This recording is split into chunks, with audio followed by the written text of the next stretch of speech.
تو دوست احباب شکوے کرتے ہیں جی ہمارے کام پورے نہیں ہوتے، اٹک جاتے ہیں،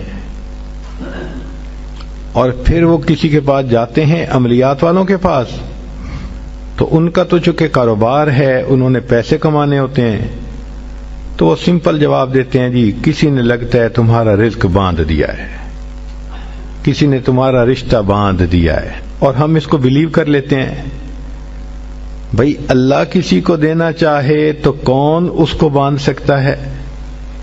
کیوں کسی کو چھوٹا خدا بناتے ہو؟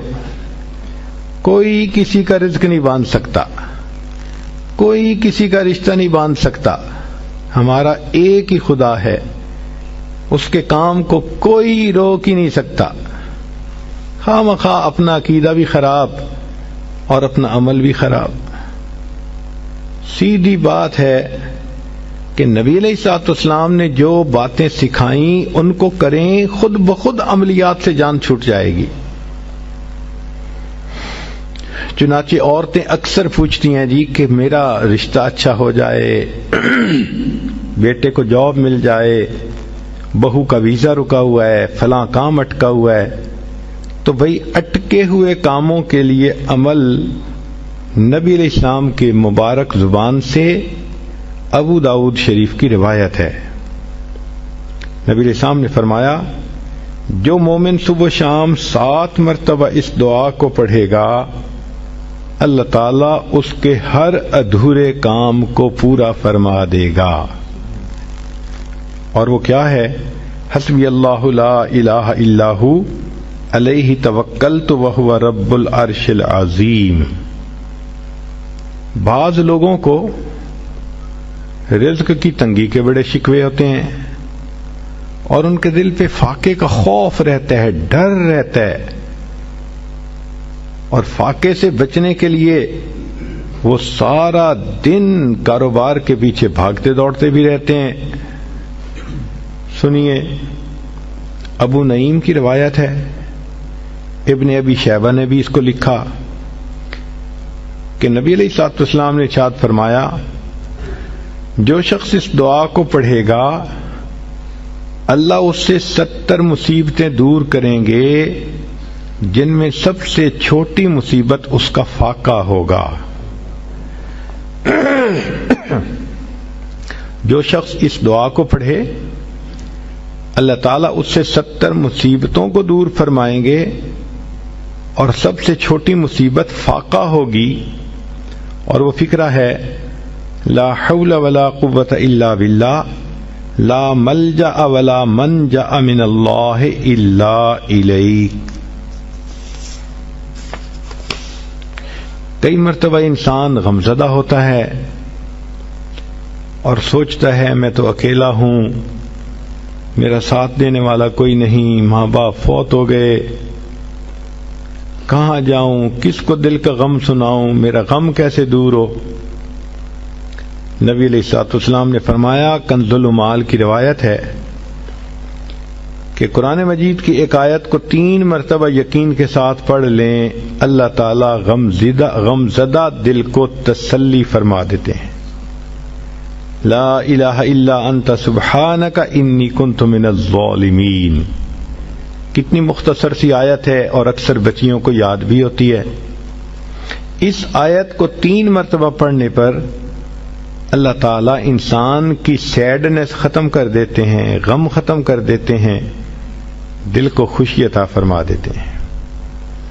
کئی لوگوں کو دیکھا کہ بیمار ہوتے ہیں، کبھی ہسپتال کا چکر، کبھی ڈاکٹر کے پیچھے، تو نبی علیہ الصلوۃ والسلام نے ایک حدیث پاک میں فرمایا، اس حدیث کو مسند احمد نے روایت کیا اور طبرانی نے روایت کیا کہ جو شخص فجر کے بعد 3 مرتبہ یہ دعا پڑھ لے اللہ 4 مرضوں سے اس کو نجات عطا فرما دیتے ہیں۔ امید ہے کہ مستورات توجہ سے یہ بات سنیں گی اور اس کی اہمیت کو ذرا سمجھیں گی کہ جو شخص فجر کے بعد 3 مرتبہ یہ آیت پڑھ لے تو اللہ تعالیٰ اس کو 4 بڑے بڑے مرضوں سے بچائیں گے۔ نمبر 1، پاگل پن. اگر کوئی آدمی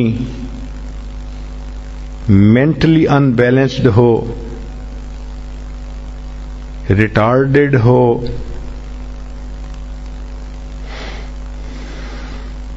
یا جس بندے کو چیزیں بھول جاتی ہوں یا چیزیں یاد نہ رہتی ہوں، ذہن سے متعلقہ جو بیماریاں ہیں وہ اسی پاگل پن کے زمرے میں آئیں گی.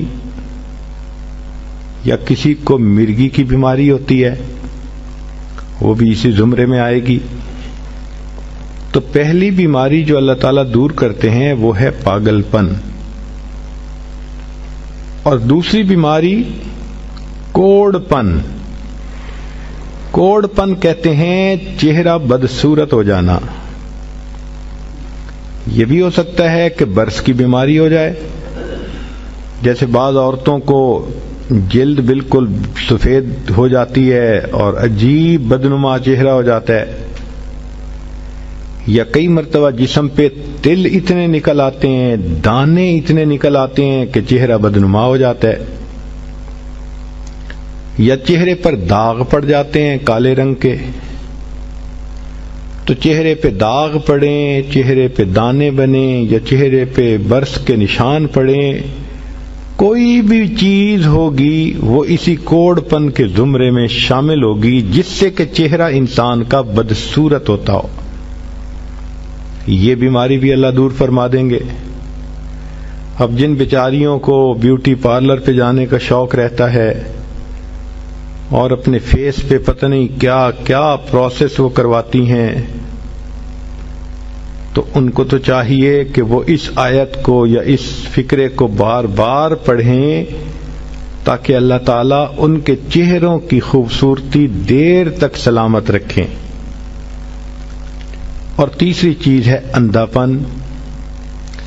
اندھے پن سے مراد یہ کہ آنکھوں کی بینائی ہی چلی گئی، یا آنکھوں میں موتیا بند آ گیا، یا آنکھوں پہ اینک لگانی پڑ گئی. یہ سب ایک ہی بیماری کی تفصیلات ہیں. تو جن کی نظر کمزور وہ بھی پڑ سکتی ہیں، یا جن کو لینز لگانے پڑتے ہیں، کنٹیکٹ لینز سے ہی یا کوئی اور، اس مصیبت سے بھی جان چھوٹ گئی. اور جن کی بینائی چلی گئی اللہ ان کے لیے بھی آسانیاں فرما دیتے ہیں.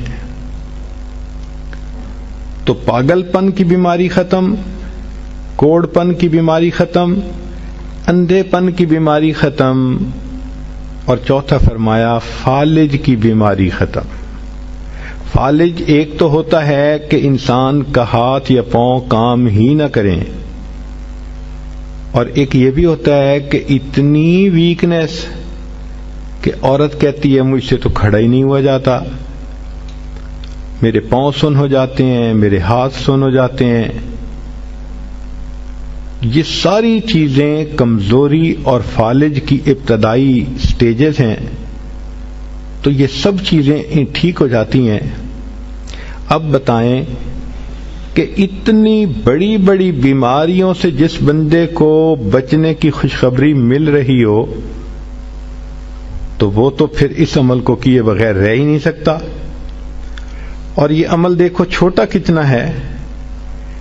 وہ جو فکرہ فرمایا حدیث میں وہ ہے سبحان اللہ العظیم و بحمدہ ولا حول ولا قوت الا باللہ. اتنا سا فکرہ پڑھنے پر اللہ چہرہ بھی پر نور بنا دیتے ہیں، میموری بھی تیز کر دیتے ہیں، اللہ تعالیٰ بینائی بھی تیز کر دیتے ہیں، اور اللہ تعالیٰ جسم میں طاقت بھی بھر دیتے ہیں. یہاں تک تو نیکیاں کمانا، گناہوں کو بخشوانا، فرشتوں کی دعائیں لینا، غمزدہ دل کو تسلی ملنا، اور بیماریوں سے محفوظ ہونا، اس طرح کے عمل بتائے تھے. اب ایک عمل سن لیجئے کہ دجال سے محفوظ ہونا. دجال ایک تو بڑا ہوگا نا، جس کو دجال اکبر کہتے ہیں، جو آئے گا اور بندے اس کے پیچھے لگ کر اپنا ایمان خراب کر لیں گے.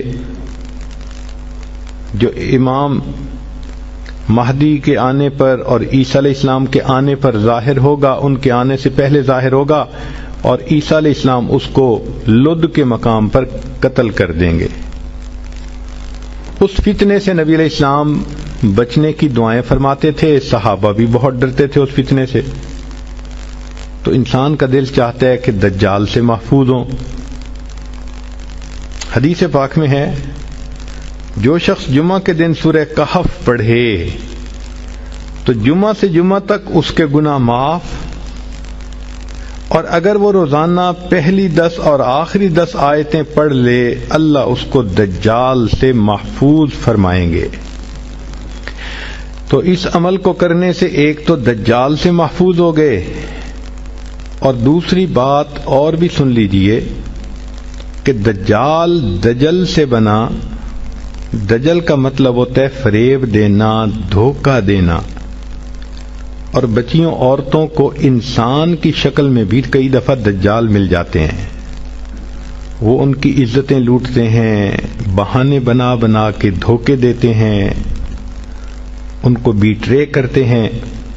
تو اس عمل کے کرنے سے عورت بچی ایسے دجالوں سے بھی محفوظ رہے گی.